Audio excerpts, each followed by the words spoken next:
Hey, horror fans, this is Pete from the Lassercast, where we talk about your favorite movies and TV shows that are in the horror genre. And I have some special guests today with me. Instead of our regular Danny, who's my co host, we have Daniel Barnett down there, who is joining us. And he is the author of the Nightmareland Chronicles. Daniel, I'm so happy to have you back on the show. How you doing? Doing all right. Thanks for having me on again. Yes. And to my right over here is Gage Greenwood, who is from my writers group, and he is an excellent writer as well. And he's written three books: Winter's Myths, and Bunker Dogs, and On a Clear Day You Can See Block Island. So, Gage, welcome to Lastercast for the first time. Thanks, man. Thanks for having me. I just happen to have a pleasure right there. Well, look at this, jumping into the plug-in already. Perfect. And so, I am happy to have these two guys here because they both know about horror, and we are going to be talking about the Guillermo Del Toro Netflix show, Cabinet of Curiosities. So, Daniel, you just finished the whole show, right? Yeah. And is there a particular episode out of these first four that you really liked a lot? Honestly, I really liked episodes 2 through 4 quite a lot. Probably would give the nod to episode 3 and/or 4 in terms of my favorites. The first four. The first one was okay too. But it's kind of sits middle of the pack for me in terms of all 8 of them. Mm-hmm. So, when it comes to shows like this, right? Because this is sort of like the Twilight Zone Yeah. or like Tales from the Crypt. Is there something that you're looking for in a show like this? Like, what makes a show like this sort of better than others that are similar to it? Well, it depends. I think this one got some really strong source material to play with. A lot of really like classics from the genre. Although, ironically, some of my least favorites were. Well, anyway, I wasn't a big fan of like episode 6, but because they changed the tone. But that's another issue. We're talking episodes 1 through 4. In any case, Yeah. they just like there's a production value, a directorial value. There's the extent to which the stories explore the weird and the macabre, and then there's like the kind of the ingenuity of the idea, or the lack thereof. And I think this show, this anthology series, struck and maintained a pretty high bar of quality with just like one or two little like slips, all in all, which is far better than a lot of these shows do, at least of late. Yeah, I completely agree. Like Gage, are you a fan of Guillermo del Toro? Yes, yeah, a lot. Like which of his works are you the biggest fan of? Pan's Labyrinth is one of my favorite movies. I Right. absolutely love Pan's Labyrinth. And I think for me, to answer your question on the first four, mine was definitely the fourth one. The Outside, was that the name of it? Yeah. And what I liked about that, despite the fact that I love Del Toro, Devil's Backbone, and so much of his work, what I liked the most about 4 was that even though every episode had its own director, the first 3 felt like Del Toro works. They had that, and that probably because the source material is very Gothic in style, and you sort of, you see that in a lot of Del Toro's work. Whereas The Outside kind of like tonally just completely changed, and it was brighter, and it was, 80s and beauty products and stuff. So it just was such a like shift that it really kind of like shook me a little bit after watching the first 3. I completely agree. I think that one of the best things about Guillermo del Toro is that he just loves so many different things and so many different genres. And it's really an eclectic group of creators that he's brought to this show. And Daniel, you were talking about like the production level and the quality level of like the directing. And I mean, he has some really talented people behind the cameras. Oh, yeah. Like Gage, you were saying that fourth episode, The Outside, was your favorite, and that it was like tonally different. And the director of that, I'm just looking up her name real quick, but she directed that movie, A Girl Walks at Home Alone, right? Or at Home Alone at Night. I'm fucking up the name. What is it called? Yeah, that's the name. I haven't seen it, but that is the name. Yeah, like for example, like for that the episode The Outside, right? The director's Lily Amirpour, and she did A Girl Walks Home Alone at Night, and she did The Bad Batch, which was that movie with like Jason Momoa. Did you guys see that one? I made it about halfway through and then kind of wandered away from that one, but yeah, no, I mean, I loved The Outside. I thought it was fantastic. Like, and I think one of the things that really worked with The Outside too was that both of the characters were really fundamentally likable and kind of quirky. And of course, they do the whole, tragic flaw kind of thing, and the pursuit of beauty over, individuality, and those who love you versus for who you are versus for who they think you should be and everything. But it was just, I mean, it worked like on a lot of different levels. It had a lot of like fun flourish, like the final closing shot of The Outside. Yes, with just was, I mean, it was, it just had so much character. The use of music, the little Dan Stevens continuing cameo. I mean, more than a cameo, I guess, but like it had so much personality, I guess. That's why it's definitely one of my favorites of the show. Like top 3 out of all 8 for sure. Yeah, I would say. Why don't we go through each one of the 4 then, just like one at a time, and just kind of talk about what we liked, what we didn't like, and also if you guys want to bring anything about the people behind the camera or even the actors too, I'd love to hear what you have to say, because Daniel, you mentioned before that there was a lot of great source material that they drew from to make these episodes, and I'm actually not familiar with the majority of these stories. So the very first one is Lot 36. And Guillermo Navarro is the director of that one, and he's worked with Guillermo Del Toro frequently as a cinematographer. He won the Academy Award for Best Cinematography for Pan's Labyrinth. And that, Gage, that was the one you said is your favorite, right? Yeah. Yep.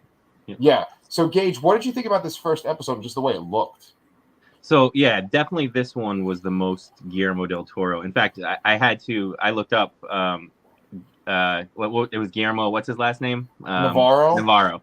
I looked him up because I thought halfway through, I was like, well, I know it's supposed to be a different director every time, but maybe Guillermo del Toro directed the first episode because it was so much like him. And then I discovered that it was his own short story and that it was his frequent collaborator doing the camera work. So because you could see Guillermo del Toro's influence all over that episode, including when the creature came at the end. That was just such a Del Toro artwork piece, Yes. It's funny because, like, yeah, that monster absolutely looked like it was from one of his movies. Like, everyone always associates him with Lovecraft, right? Because he was supposed to direct In the Mouth of Madness, and then he never did, right? And, like, there's such a big Lovecraft influence on Hellboy. And Hellboy was such a big... Like, he was always associated with Hellboy in those 2 movies, because that's, like, his babies, right? But I felt like that creature at the end with all the tentacles, that was very Lovecraftian. Yeah, right? Definitely. Yeah.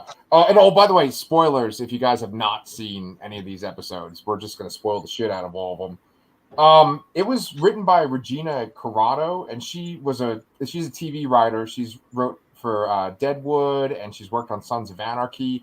I actually kind of felt like that made sense because the dialogue I felt was pretty harsh. What'd you guys think? I thought so I think like the first episode of the first 4 is the weakest of the first 4 overall. It doesn't really have much teeth until the final 10 minutes or so. Yeah. And I read a review that, like, I'm not sure I 100% agree with, but they characterized the main, like, this review's opinion said that the main character of the first episode was pointlessly racist. Mm-hmm.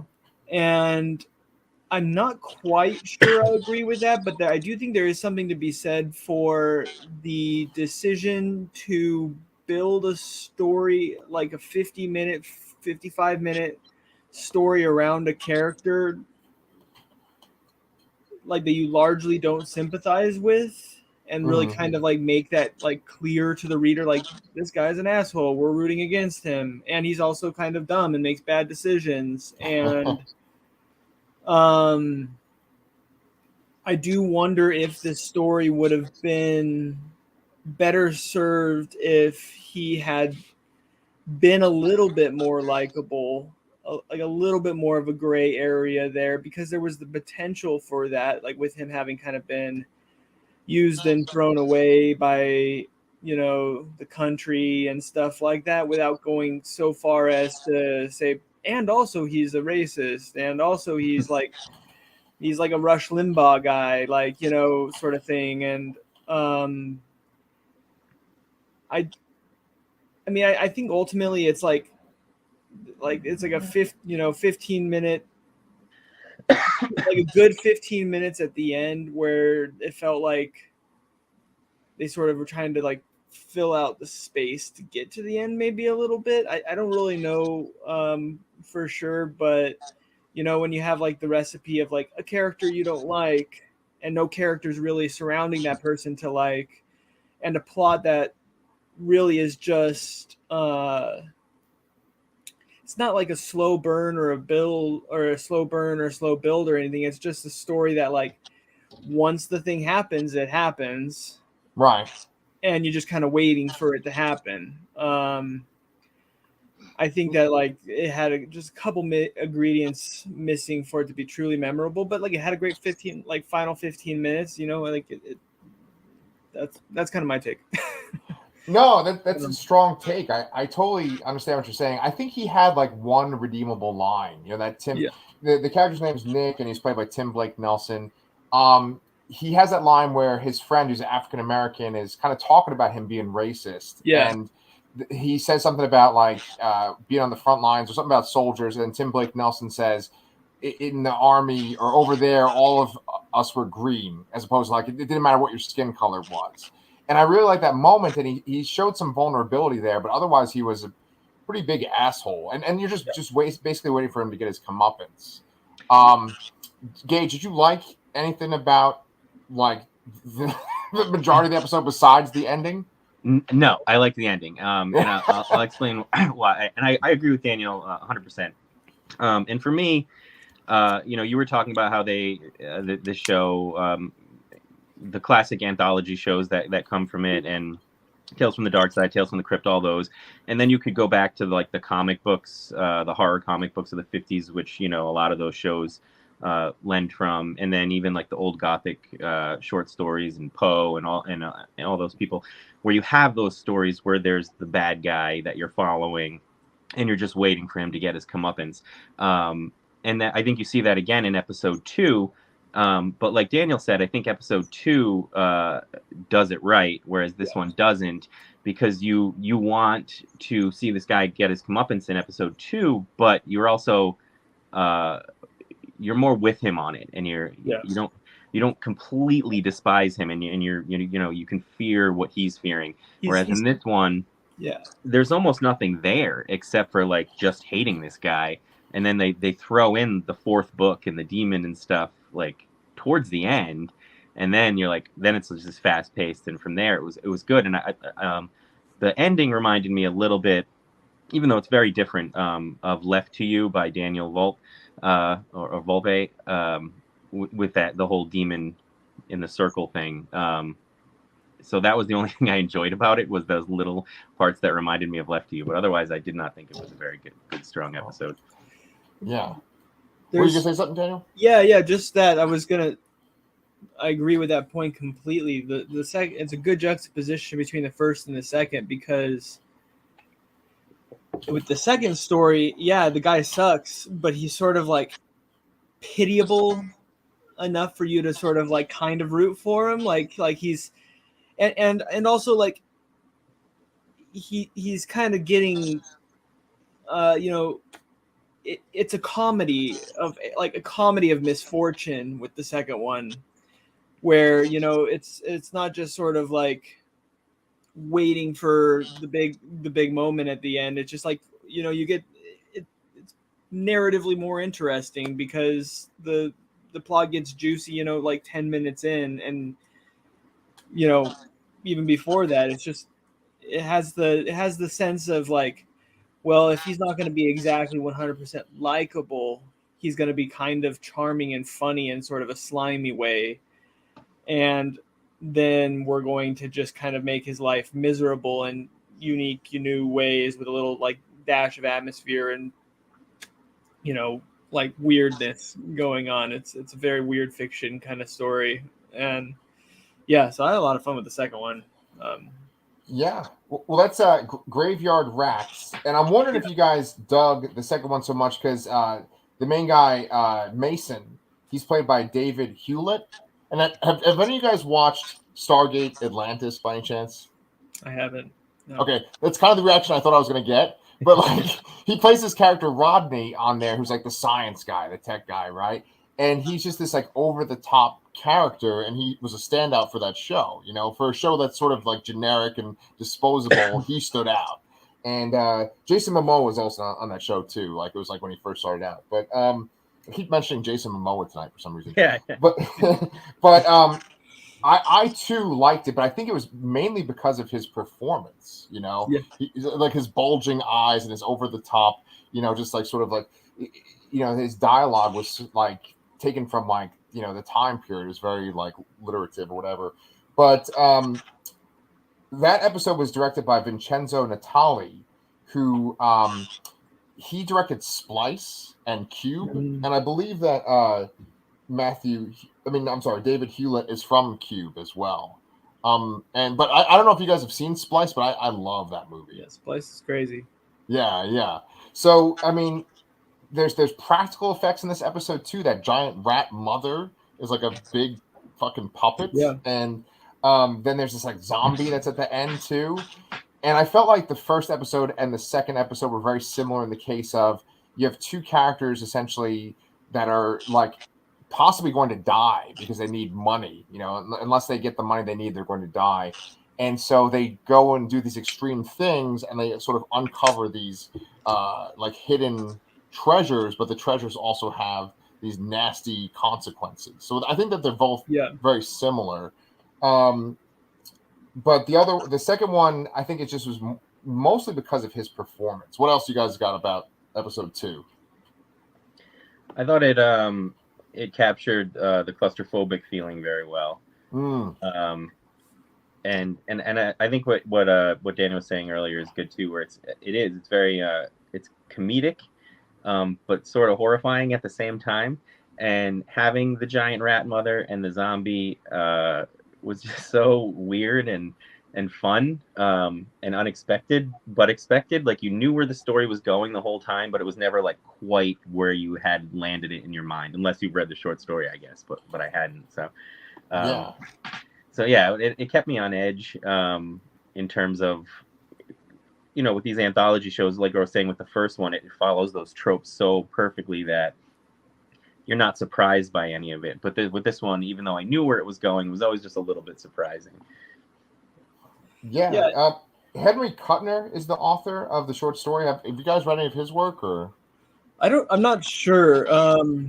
The standout names in terms of the stories are Pickman's Model, episode 5, and Dreams in the Witch House, episode 6. Lovecraft. Yeah, although they bungled Dreams in the Witch House. I'm gonna go ahead and just say that right now. But that said, I have the Autopsy feels familiar to me. Like I might have read the Autopsy somewhere. It might have been one of those like classic horror fiction collections that I read 10 years ago. I'm not sure about the Graveyard Rats one. All I know is like had the right mix of kind of like adventure and misfortune, and like Pete, you talked about his performance and like that monologue he gives at the beginning to the guy about the rats. It's fantastic. I was sold from that moment on because I was like, this guy is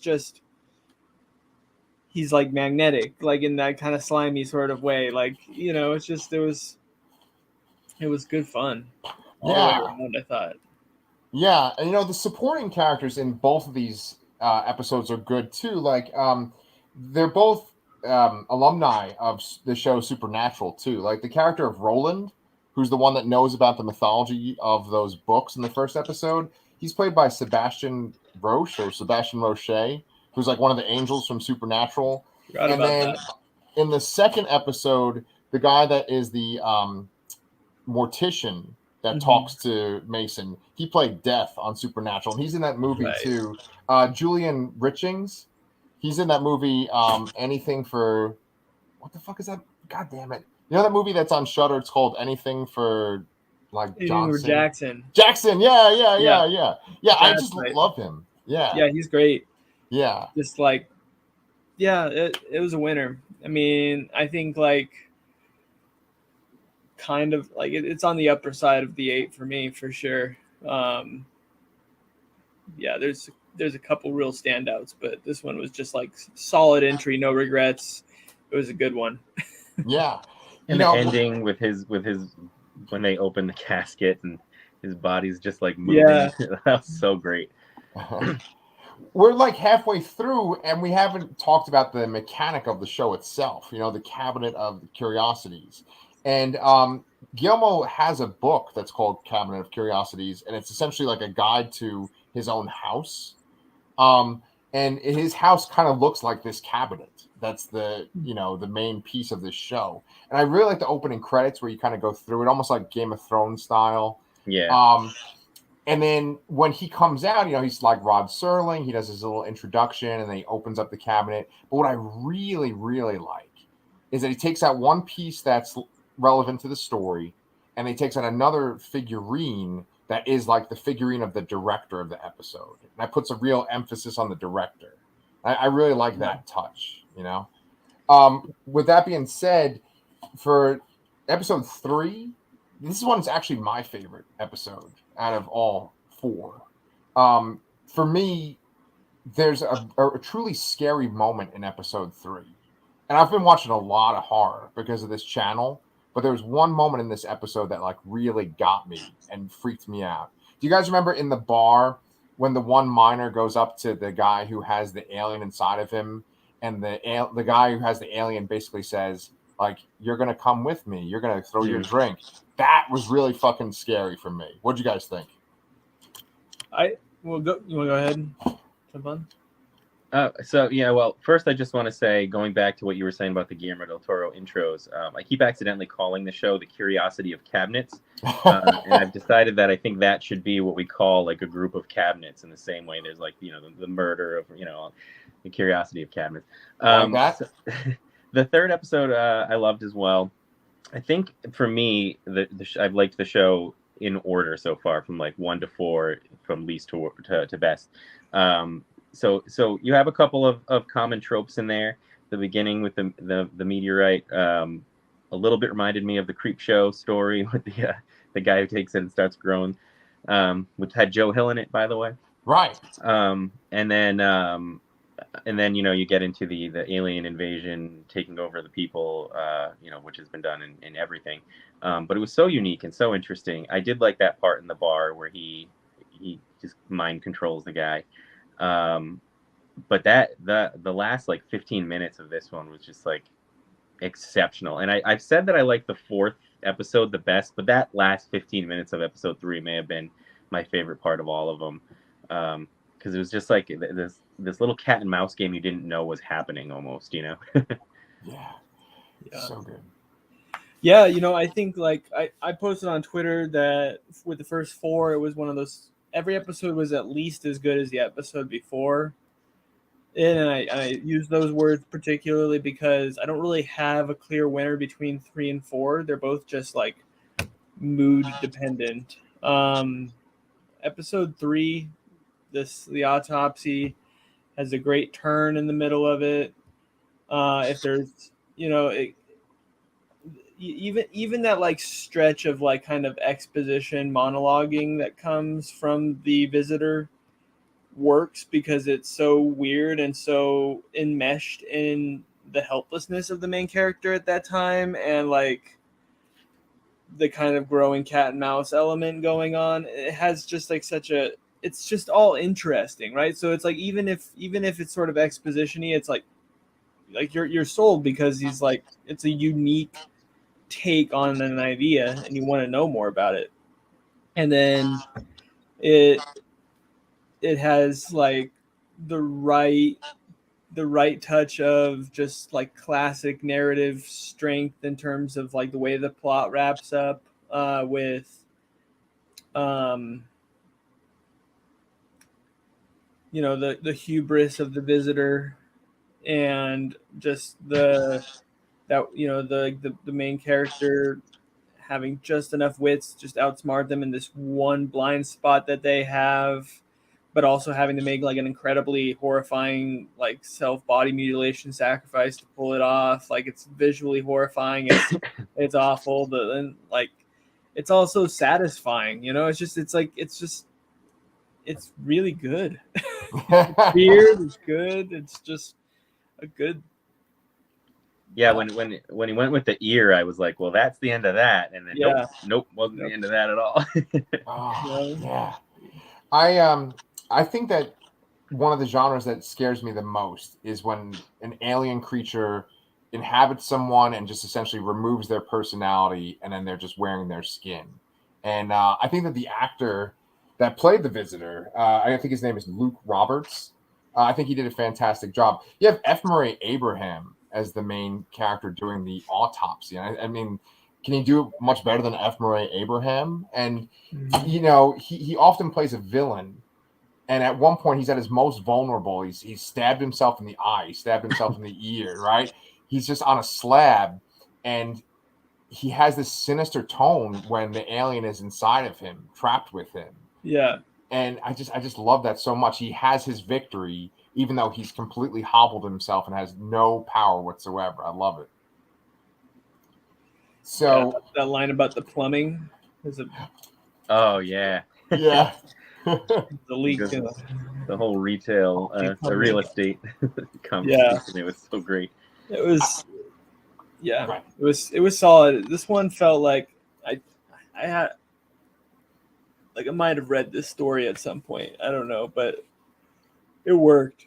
It was just episode 2 and 3 were like so familiar to me that I feel like I might have read them at some point, but I also didn't know where they were going. So if I did read them, I don't remember it enough.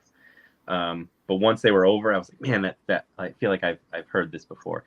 The ending to this episode 3 reminded me a little bit of the movie Fallen with Denzel Washington. Have you seen that?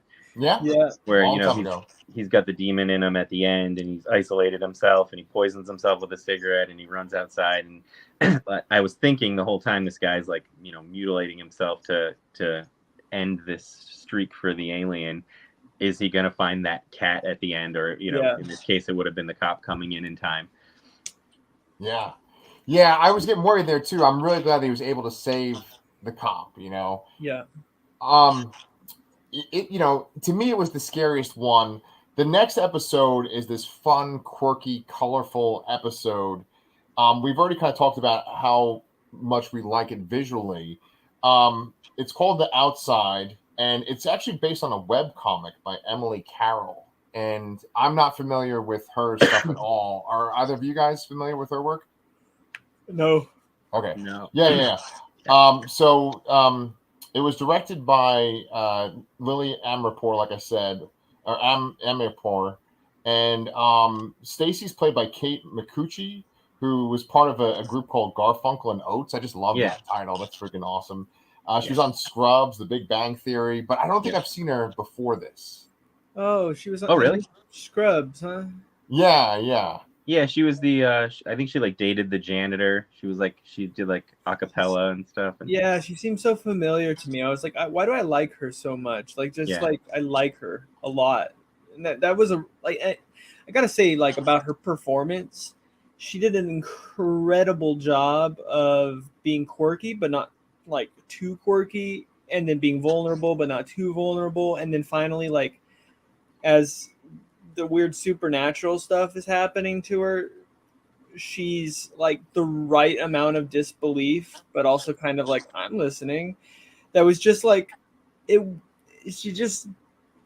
everything felt really believable. Like, this is how you would be if the TV started talking to you at that weird hour in the middle of the night, and you're like, okay, what the fuck's going on? But okay, what? I'm gonna buy in a little bit, like just because I'm curious, but then eventually, like obviously, it gets a little bit worse and a little bit worse and stuff. But she really just held it together, and I think her, her husband, there's like that touch of like Fargo-ness to it, like the Fargo kind of characters. The Right. scene when he gets the hammer or the knife in the forehead Yeah. was so sad and funny at this. Like, I mean, it was horrifying because he's like not even mad at her. He's just like, oh, I think it's pretty bad.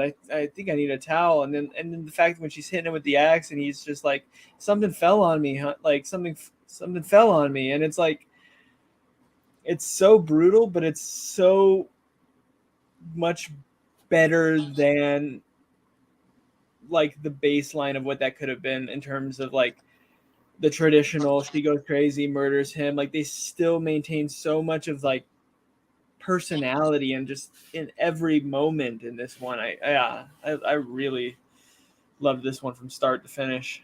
Yeah, I loved that whole murder scene because as we were like saying with the earlier ones where you're seeing like these bad guys get their comeuppance, he like wasn't a bad guy, but he was maybe a little bit like aloof and thinking that like his just kind words to her was going to be enough to fix what was severe maybe depression or whatever, and he was kind of just thinking that his words would be the magic that she needed. And I loved that, like, as the whole scene is happening, even after she stabbed him in the forehead, he's never like lost trust in her, and he thinks she's just gonna go get him the towel to clean up the blood. And then even when she gives him that first shot in the back, he's just like, something fell on me. It was so brilliant, and then she's the same way too. Like she's murdering him, but you could tell she still kind of loves him, and then gives him the same treatment she does with all the animals. Yeah, Martin Starr, he's just like, he's a fun guy, whether he's in like the new Spider-Man movies or when he was in Freaks and Geeks or Knocked Up. I just think he's just great, especially when he does this sort of deadpan thing that he does in this role. It also had Dan Stevens too, which I think he's like this charming guy. Yeah. He plays that infomercial guy who's always saying "Hello, glow," and he has this weird accent. Yeah. This episode, it kind of reminded me of like maybe something by John Waters or like a weird kind of 80s horror comedy. That's the vibe that I got from this. And like a serial mom kind of. Right. Something like that. And the end, you guys have already kind of referenced the end, but I mean, boy, does that end stand out when she's just looking at the camera and she keeps making that face and smiling. And it's almost like she's going through this thought process and she's sort of horrified about what she's become, but then she's also in love with what she's become. It's so great at the last shot of this episode. It's like little glimmers of who she was coming back to the surface and then being drowned again and then coming back to the surface and then drowned and then finally just like complete assimilation into this new personality. Yeah, and I almost felt like it happened so fast. Not the scene that shot went, but from her like personality to personality there happened so fast that it was sometimes like, okay, she's laughing again. Okay, now she's trying to like do that beautiful look. Oh no, that's like a horrified face. That's like a I'm in prison face, and back to laughing was just that gave me shivers. That may have been my favorite scene in all 4 episodes, just the way that ended. And it was so perfect that was how it ended too. Like it was haunting. So good. That was one of a few times where I feel like they used almost like a fisheye lens in this episode.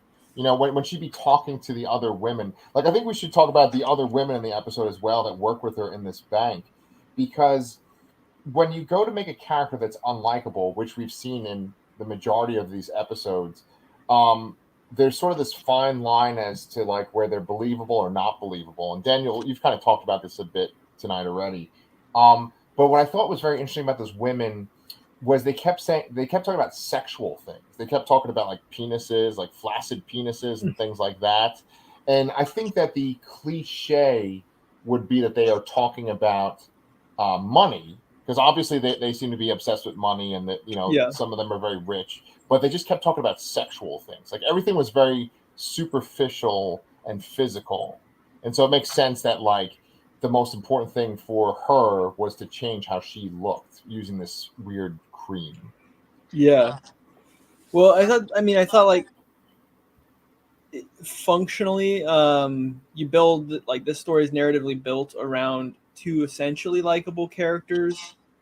And so there's a show of contrast and an awareness there when you're getting to these other characters. Plus, it's kind of like satirical. You know, I mean, there's that like really excellent line Dan Stevens has where he's like, underneath everything else, underneath like every hope and dream, all we really want is to be good looking. You know, like, you know, and like it all tonally played like at the end of the day. So yeah, these other women were kind of insufferable, but like functionally as devices for the main character's growth or regression or whatever you want to call her narrative arc. They were exactly what they needed to be. They were entertaining, they were colorful, they they added more to the color palette of the show, and they had just enough of the like the right touches at the end where like they couldn't stop touching her at the end, like Right. that you kind of felt like they were sort of tragic characters in their own right too, almost to an extent. Like they're just so vapid that like they've fallen so deep into this rabbit hole that they're not even like really like they kind of gave up all of their agency in the pursuit of this sort of cultism, this sort of whatever you want to call it, this clique. It just there wasn't really an element of this episode that didn't work, and it was in, you know, something to be said. I think maybe if episode The Outside edges out episode 3 for me, again it's a mood thing, is that The Outside is like fundamentally interesting from like the first few moments of the show. Like, you know, it grabs you with its characters right away. It kind of makes clear the stakes, the plot, all that kind of right away. The Autopsy, whereas The Autopsy is a great show, but it's kind of like, what is this about for the first 30 minutes? You know, like that mystery is fundamental, vital to that, and it works really well. But there's something to be said about an episode, like an episode or a story that just like wears what it is on its like sleeve, like from the get go, and it's just like, and then fully embraces it, you know, and just goes weirder and wilder all the way through, you know, and then sticks the landing.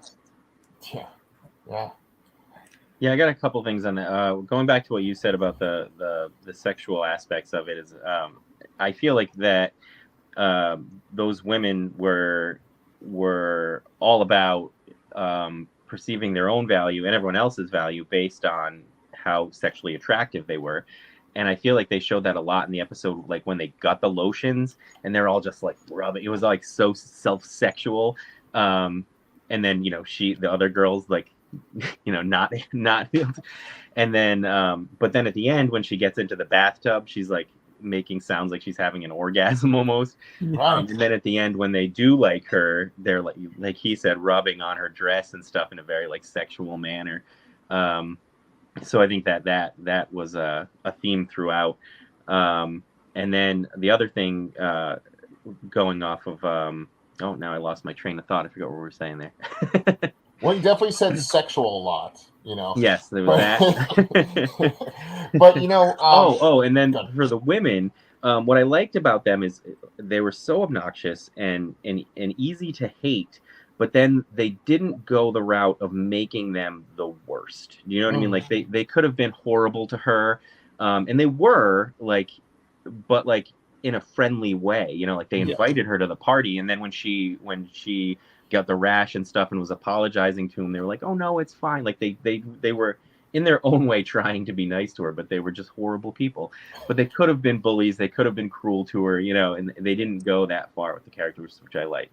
Yeah, they towed that line really where nothing pointlessly veered over into like unpleasantness. like, they're insincere, when they're like, oh, just, go home, it's so cold, go home. Yeah. Like, but they're kind of pitiable in their own way too. They're sort of victims of this culture that they've given themselves to. And I mean, you don't like them, but they're not they don't make the viewing unpleasant. You know what I mean? Like, they're fun. I think the cliche thing would have been that they would have like ridiculed her at the party, like when she took out the taxidermy, like a Carrie kind of moment. Like, it would be like a setup to, like, haze her in some way, teach her a lesson in some way. And no, yeah, they were just like, okay, right. Because, like, if they had gone that Carrie route, then she would have got the lotion, and almost like to spite them, she would have kept putting the lotion on. Whereas, like, she wanted to be accepted by them. One of the things I also wanted to bring up too was the sort of the creature that was made out of the lotion, which I thought that was a great visual in itself. All the bottles of lotion opening up and then like, spilling out. I thought that was great. But then the creature itself was like this mud creature that eventually, she bonded with and then got consumed by in the bathtub. But it really reminded me of Annihilation. At the end of Annihilation? Right?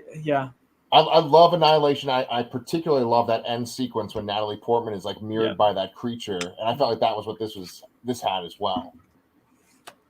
Yeah, that I knew it was familiar with something, and it was like on the tip of my tongue the whole time, but it was totally Annihilation, that weird like mirror dance scene where they're like, totally. It's very much that. Yeah. And again, with practical effects too. Right. Like, she really was like covered in goop, walking around doing a little hip sashay kind of thing with that music in the background. It wasn't like, everything just felt like everybody is like, it felt like they were having fun, with all of it, and you could just feel that. Yeah.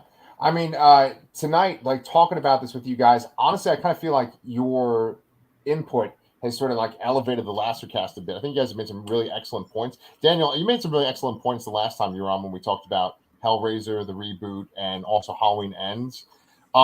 I was thinking, because, like, we usually do this for about an hour. Daniel, you didn't really get a chance to plug your work last time. Could you kind of tell our viewers about the Nightmareland Chronicles and just kind of where they can find your stuff? Sure, yeah. Nightmareland Chronicles is an ongoing adventure horror serialized epic following one man's journey to reach his estranged daughter in a world claimed by eternal night.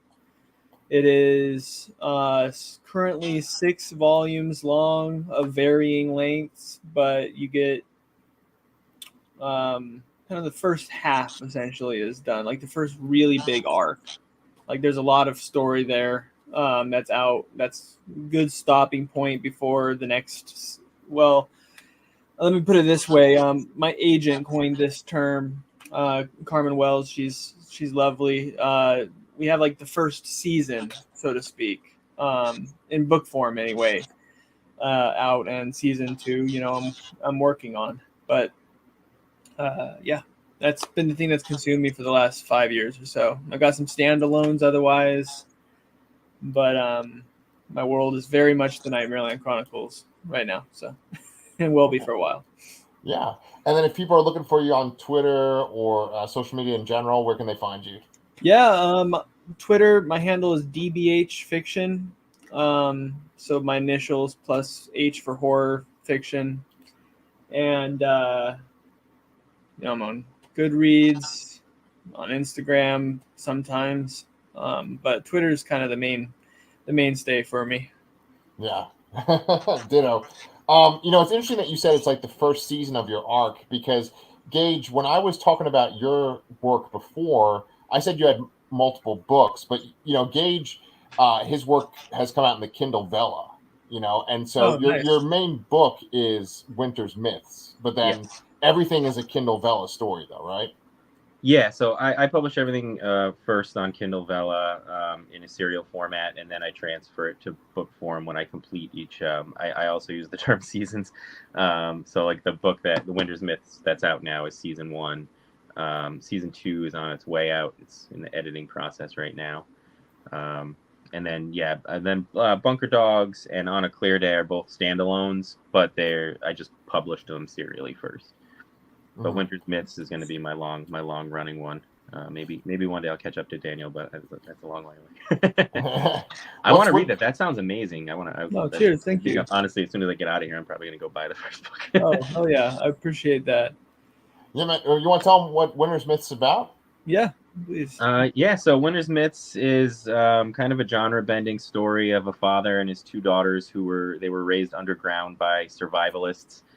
They've never stepped foot on the surface of Earth until they have to. And when they do, they find out that Earth is largely abandoned.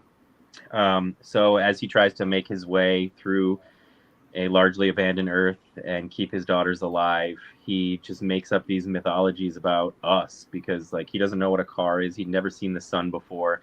He finds a DVD box set of Kevin Bacon and assumes that guy must be a demigod. So he tells these crazy, weird fairy tales and myths to his daughters to make sense of our world. It's basically like the Greek mythology of us. And then that parallels those kind of wacky stories with his dark and harrowing and bleak journey, where they find out they're not as alone as they thought they were on Earth. Nice. That sounds awesome. Yeah. Well, gentlemen, probably the main reason why I have this channel is just to get a chance to talk to writers that I admire and just think are cool. And, Gage, you're in my writers group, and Daniel, I always see you on Twitter and stuff too. So my goal is to ultimately interview both of you individually about your works at some point. But if you guys want to come back, I'm sure Danny would be happy to talk about episodes 5 through 8 if you're interested too for Cabinet of Curiosities. Yeah, I would love that. Awesome, man. Yeah, Thank you so much. I'll be here if I can. Awesome. Well, thank you so much, guys. And I guess we'll see you next time then. All right. Yeah, it was nice meeting you.